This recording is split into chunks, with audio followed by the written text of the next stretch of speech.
To be invited to come up here today. I know that there's been a bit of a journey that Chad and Todd have gone through to not only acquire the land, but get it permitted and to get it to this place.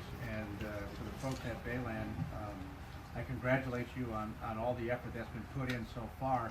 A lot of times you don't think about what happens before a shovel even goes in the ground, and there's an awful lot of work. Sometimes that process is longer than after you start putting the shovels in the ground. And I know that in Congress I've been working hard to try to streamline those efforts to make it simpler and easier for people to do exactly what you guys are doing here today. And it's not just about the employees at a car dealership, but every single car that they sell, there are employees behind that car building that car. And behind the employees that built that car, there were other employees that made the parts for that car. Behind the employees that made the parts for that car, there were employees that got the machining done and the raw materials and all that process to make the parts for that car. And the same thing goes true with this building. Now it's not just Bayland that's building this building, it's all the subcontractors that they use to build the building, including the flooring folks, the great guys who do roofing, the guys who do the sheetrock, the windows, the glazing, the signs, the pavement, the concrete. And behind all those employees are employees that bought those materials and made those materials and manufactured those materials. The thing I loved about the construction industry when I worked in it was the fact that it was purely American. Almost everything that goes into this building is made right here in the United States. And these are all great high-paying jobs. And so this is exactly what's going on here with you guys, is exactly what entrepreneurs do to make their communities better. And Marinette will be a better place to live, a better place to work, a better place to raise a family, a better place to put your kids in school because of what you guys are doing here today. And so I congratulate you and commend you, and it's a real privilege and honor for me right now to introduce someone who came into office just a few short years ago when Wisconsin was really struggling. Came in at a time where the economy was struggling nationally and certainly here in Wisconsin. Decided to take on the tough challenges. And I'll tell you, being a leader is not always a simple thing. And making decisions is always tough. And for a man who's become a personal friend of mine, somebody that I respect, who's governed himself with integrity and has governed the state with integrity, would you please welcome Governor Scott Walker.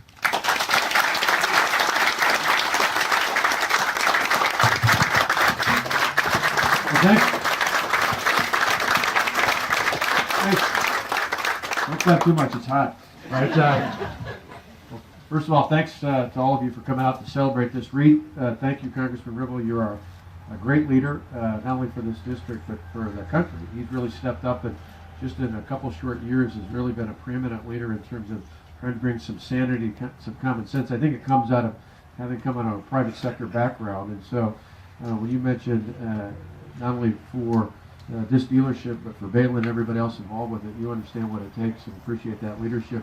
I want to thank, too, all the local leadership from the town, both the cities, the county. We appreciate you all being here, and thank you. And thanks to everybody else for celebrating.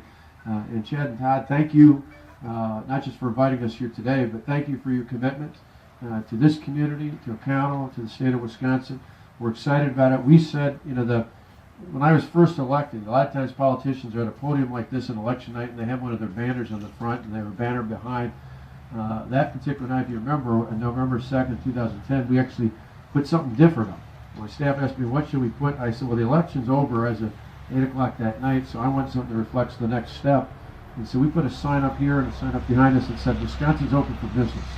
And we were just talking about in the land about the confidence that's needed to see the revival we've had, particularly here in the state of Wisconsin, in the automobile industry. Well, that reflects the revival we've seen. In fact, last year alone, the rate of personal income growth was one of the best in the country, 7th best in the United States, better than almost all of our neighbors. And it's because of the investments like we see here today that we're celebrating, doubling in size, essentially your footprint, doubling essentially your workforce. That's not only something to be celebrated, that takes to thank you, because that's a risk. You're taking a leap of faith doing the financing, and thanks to the financial institutions who help with that, because you're taking a leap of faith to say, we're committed to growing this company, and we're willing to take that risk, to take that leap, not just in starting up in the first place, but going out there from this point forward. So we're appreciative of that. I also want to thank Balin for not just the work that you're doing, but thank you for, I've been to many a groundbreaking type event, and I've been in the downpour that felt like a tsunami up in Door County. I've been down in Green Bay when it was freezing cold. So today you hit it perfect. So we got to work for these more in the future. But Balin does a great job all throughout northeastern Wisconsin. We're thrilled about that. When we think about the future of the state, we're optimistic about it. You think, Reed mentioned this, but back 4 years ago, I was thinking about this. The 4 years before we took office, this state lost 133,000 jobs. We lost 27,000 businesses. Probably the most damning thing at that time was every year the Chamber of Commerce does a survey. And in 2010, 4 years ago, the survey showed that only 1 out of every 10 employers in this state, 10%, thought the state was heading the right direction. You look now, almost 4 years later, we went from losing 133,000 jobs to gaining over 100,000 jobs, from losing 27,000 businesses to through last month adding more than 23,000 new businesses in this state since December of 2010. But probably the most exciting thing is that survey the Chamber does every year came out last month, and that number that was once 10%, you know what it's up to now? 96% of our employers believe Wisconsin's heading the right direction. That's a change in terms of sentiment here, and it takes employers like you guys who are willing to make that risk, because when you do this isn't just about building a new home for your dealership, but about expanding the base, expanding the workforce. This sends a message to everybody else in Marinette and Peshtigo, down O'Connell, all throughout this area.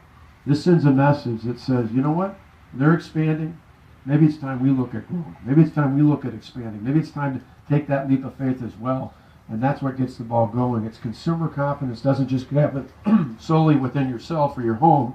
It happens when you see others, families, when you see other businesses taking that leap, making that adjustment, feeling good about the economy, the building. And so people ask, why do I go all over the state for groundbreakings and ribbon cuttings? It's because this is a message not just to celebrate this day. This is a message to all the other employers and consumers in this state that, yeah, Wisconsin's back on. We're heading the right direction, and this is one more way we're celebrating.